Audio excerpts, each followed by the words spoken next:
그리고 대승불교가 왜 남부 인도에서 일어났을까?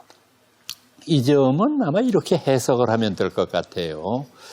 어떤 특정한 종교운동이나 또는 문화가 발전하기 위해서는 먼저 뒷받침돼야 되는 것이 뭐냐 하면은 정치적인 안정입니다. 정치가 불안하면은 언제 이런 걸 제대로 신경 쓸 틈이 없거든요. 그 다음엔 정치적인 안정이 뒷받침되다가 보면은 경제적인 번영이 있어야 됩니다. 그래야 종교운동이 번성할 수 있으니까 북부나 중부 인도에 비해 봐서 남부 인도는 지금 말씀드린 두 가지의 조건을 간직하고 있었어요.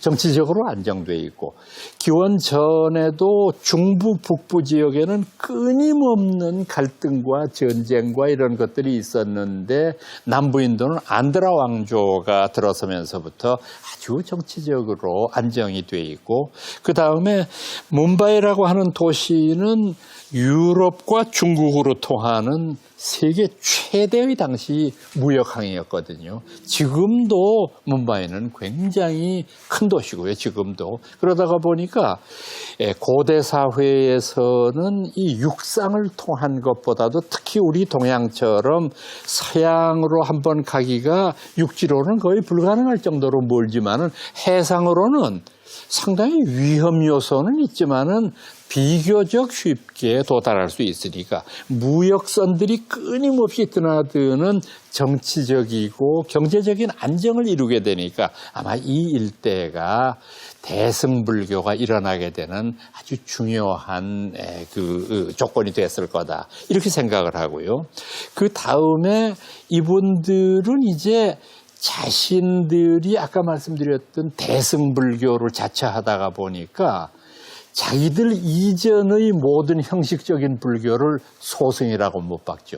소승이라는 말은 작고 열등하다는 뜻이니까 우리는 크고 위대하다. 이걸 내세우게 되는데 여기서 잠깐 여러분들이 주목하셔야 될 그 말이 있는데 이건 뭐냐면 우리나라 사람들이 굉장히 크게 오해를 하고 있는 것이 지금 동남아시아 일대의 불교를 소승불교라고 생각하고 우리가 믿고 있는 불교를 대승불교라고 칭하는 일이 거의 일반화되어 있는 것 같은데 이건 굉장히 잘못된 일입니다. 어느 누가 자기가 믿고 있는 불교는 작고 열등하고 당신이 믿고 있는 불교는 크고 위대하다고 어느 누가 그렇게 생각하겠습니까? 제가 생각하기에는 태국 사람들이나 월남 사람들이 우리말을 못 알아들으니까 가만히 있지 만약에 알아들었다면은 아마 절교를 하고 다시는 보지 않으려고 그랬을 거예요. 그러니까 이건 여러분들이 어떻게 해석하셔야 되느냐 하면은 어느 특정 지역과 어느 특정 불교를 가리키는 말이 아니라 앞서 말씀드렸지 않았어요. 일반 대중들을 교화하는 일에 인색하고 자신들만의 세계에 안주하는 이런 잘못된 불교 행태를 가리키는 말이지 이게 동남아시아의 불교를 가리키는 말이어서는 안 된다. 그래서 대승적인 이 사람들은 가장 핵심적인 사상이 뭐냐 하면은 보살 사상이에요. 여러분 뭐 불교를 잘 모르셔도 보살이라는 말은 많이 들어보셨죠. 보살. 이것은 이제 원어를 해석을 하면은 보디사트바, 보디라고 하는 말이 깨달음이라는 말이고 사트바라고 하는 말이 그것을 공부하고 추구하는 이들 이런 뜻이니까 보디사트바, 깨달음을 추구하는 사람들 이런 의미가 되는데 이것도 우리가 그냥 그대로 뜻으로 옮기기가 조금 까다로우니까 보디를 그냥 음나는 대로 보리, 사트바를 살타 이렇게 해서 보리 살타 하다가 나중에 이제 리자하고 타자가 생략이 돼서 붙여가지고 보살 이렇게 부르게 되는 거죠. 그러니까 이런 보살 사상을 대승불교에서는 이상으로 내겁니다. 흔히 아시는 보살 이름이 관세음 보살. 다 아시잖아요. 관세음 보살. 이 관세음 보살은 법화경이라고 하는 불교 경전의 주인공인데 자비가 으뜸인 보살입니다. 그래서 많은 중생들이 고뇌에 빠져 있을 때 그 중생들을 위로해주는 그런 자비의 보살이다.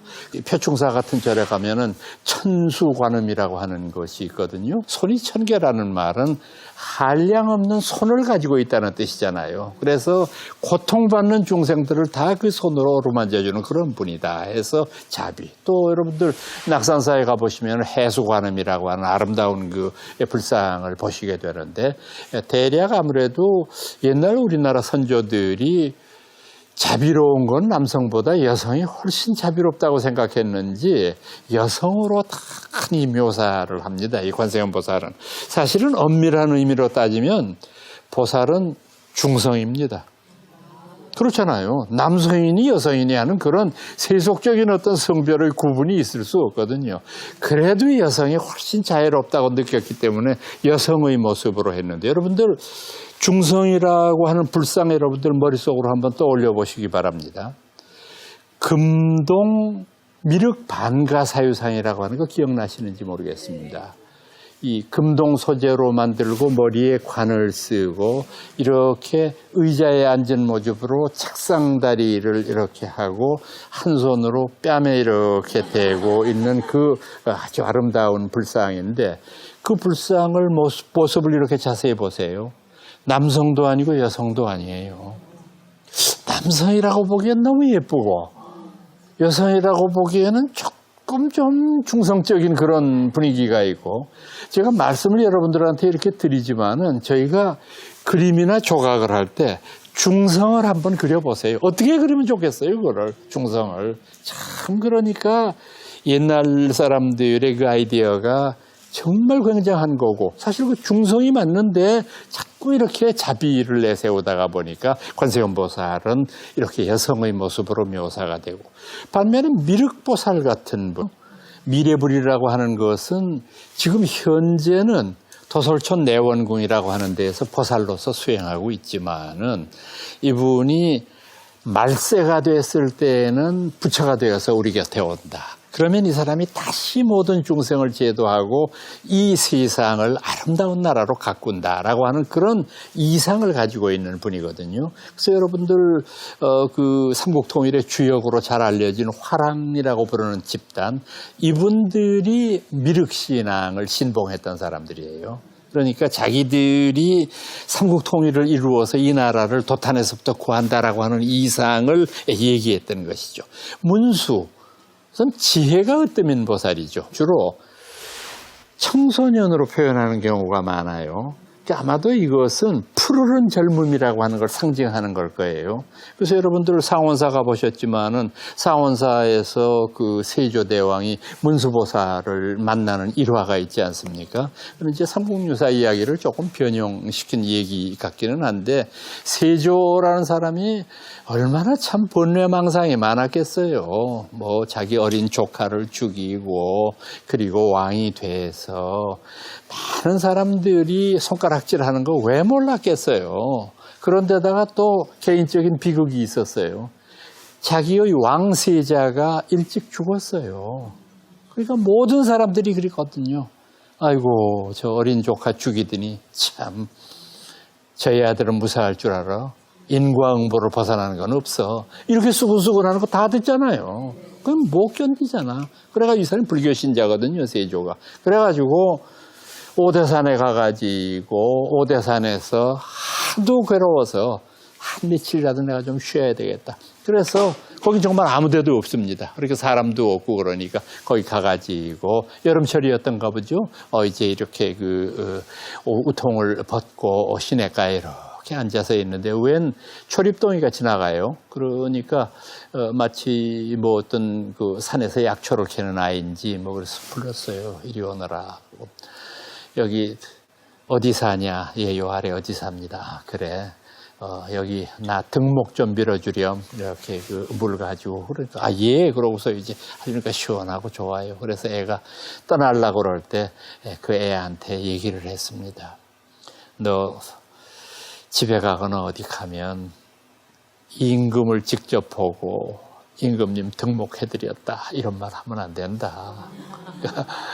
애가 웃으면서, 임금님도 어디 가시면은요, 문수보살 직접 봤다고 그러지 마세요.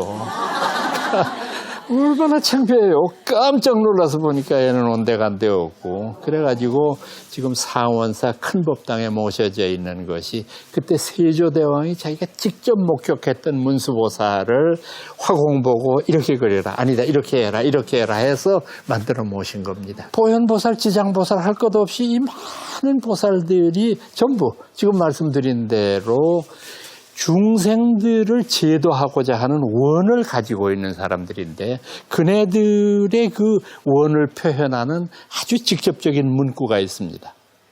자미득도 선도타. 나는 아직 깨달음을 얻지 못했지만 다른 이들을 깨달음의 길로 인도할 수는 있다. 나는 못했지만 상구보리 하와중생. 위로는 부처님의 가르침을 연찬하지만 아래로는 중생을 교화한다. 이런 이상을 내걸게 되는 것이죠. 바로 이제 이와 같은 대승불교 이상을 이론적으로 완성시킨 인물이 용수라고 부르는 인물입니다. 용수.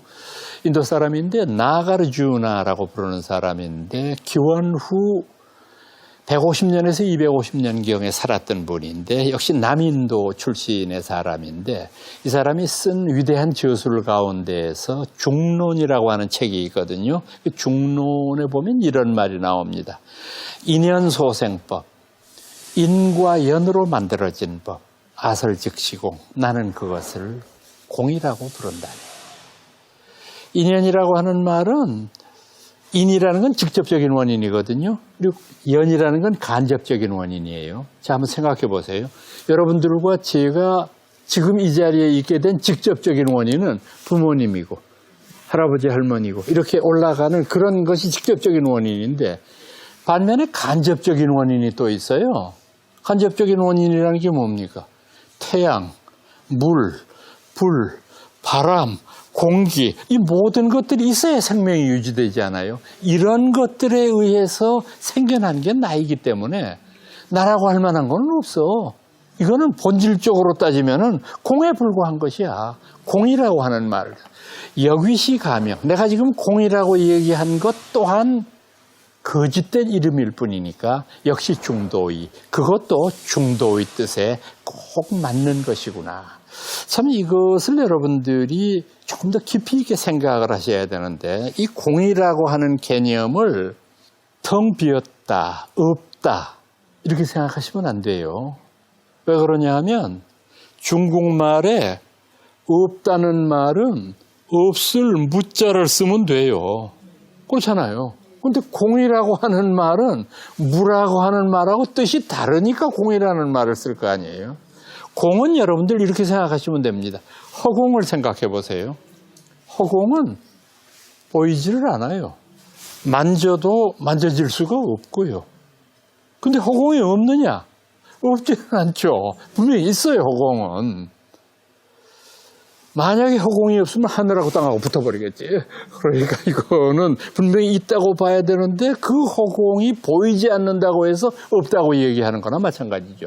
그래서 이 공이라고 하는 것은 훌륭한 것은 가득 채우지만 잘못된 것은 끊어버리는 그런 어떤 역할을 하는 공이다. 그래서 저는 이 공을 설명할 때 우리말에 아주 기가 막힌 어법을 늘 생각하면서 감탄을 해요. 공을 말할 때 우리말로는 뭐라고 그럽니까? 비어 있음. 저 비면 비지 있는 건 또 뭐야? 비어 있대잖아. 그러니까 우리말 그 어법이 참 묘하잖아요. 비어 있음. 이건 뭘 의미하느냐? 바로 공이라고 하는 것이 간직한 의미를 설명하는 것이라고 보는 것이고 이것을 용수는 또 삼재의 논리로 설명을 합니다. 공, 가, 중 이 셋으로 나누는데 이것도 여러분들 잘 들으시면 충분히 이해가 되실 거예요. 자, 용수보살의 입장에서 우리가 사물을 판단했을 때 자, 가령 지금 우리 눈앞에 아주 아름다운 한떨기 꽃이 피어 있다고 가정을 하자. 그래서 머릿속으로 한번 연상해 보세요. 그럼 그 꽃을 보는 순간 여러분들은 그 꽃의 본성이 공인 줄 알아야 돼요. 앞서 말씀드렸죠? 이 꽃의 아름다움은 영원히 지속될 수가 없어요. 지금 여러 가지 인연이 결합했으니까 아름답지만 언젠가는 떨어져서 썩고 사람들의 버림을 받을 수밖에 없는 운명을 가지고 있어요. 그러니까 그거를 떨어지고 난 다음에 후회하지 말고 지금 딱 보는 순간 이 꽃의 본성은 공이지 이렇게 깨달아야 돼요. 그렇기 때문에 두 번째 지금 여러분들 눈앞에 있는 꽃은 진짜가 아니에요. 가짜라고. 그걸 자꾸 진짜라고 집착을 하니까 서러움이 생기고 갈등이 생기잖아요. 자, 그 다음에 공이고 가인 현실을 자각했기 때문에 우리는 중도의 세계에 들어갈 수 있어요. 중도라는 게 뭐냐? 꽃이 떨어진다고 하는 것을 서러워만 하지도 않고 동시에 꽃의 지금 현실이 가짜라고 하는 것을 슬퍼하지도 않고 꽃에 집착하지도 않고 그러니까 우리는 진실한 중도의 세계 속에 들어간다. 그러니까 이 중이라고 하는 게 불교에서 말하는 중이 그냥 단순하게 이것과 저것의 가운데 길이 아니라는 걸 여러분들 아실 수 있을 거예요. 이걸 조금 어려운 말로 말씀드리면은 불교에서 말하는 중은 초월적 중도 이렇게 말해야 돼요. 그러니까 양쪽의 첨예한 대립을 넘어설 줄 아는 그런 중도를 용수보살은 이렇게 말씀을 했던 거죠. 이 용수의 가르침이 나중에는 이제 인도에서는 하나의 학파로 형성이 되죠. 핑갈라, 청목, 눈목자를 씁니다. 그래서 핑갈라라고 부르는 분, 그 다음에 찬드라 기르티, 쟈안티데바, 이제 이런 분들이 등장해서 하나의 학파를 설하는데 이 학파를 중국 사람들은 뭐라고 불렀느냐 하면 앞서 말씀드렸던 중도의 이치를 말하는 철학자들이다 해서 중관학파 이렇게 불렀어요. 지금까지 말씀드렸던 용수보살의 공에 대한 이론과 또 하나의 중요한 대승불교 학파가 있어요. 그걸 우리가 유식학파라고 부릅니다. 유식. 그 유식이라고 하는 것은 요가차라라고 인도말로 부르는 건데 우선 이 유식에서는 제일 먼저 주장하는 것이 뭐냐면 일체종자 심식. 우리말로 말씀드리면은 이 세상에 존재하는 모든 것들은 마음의 작용에 의해서 생겨난다. 여러분들 일체유심조 이런 불교 말 들어보셨지 않아요? 모든 것은 마음이 움직이는 대로 따라서 형성되고 없어지는 것이다. 그 마음을 연구하고 그 마음의 세계를 어떻게 하면 우리 현실 속에 펼치느냐라고 하는 것을 논구하는 그런 학파죠. 이 마음의 불교는 다시 말하면은 불교 심리학이라고 말할 수가 있죠. 자, 여기에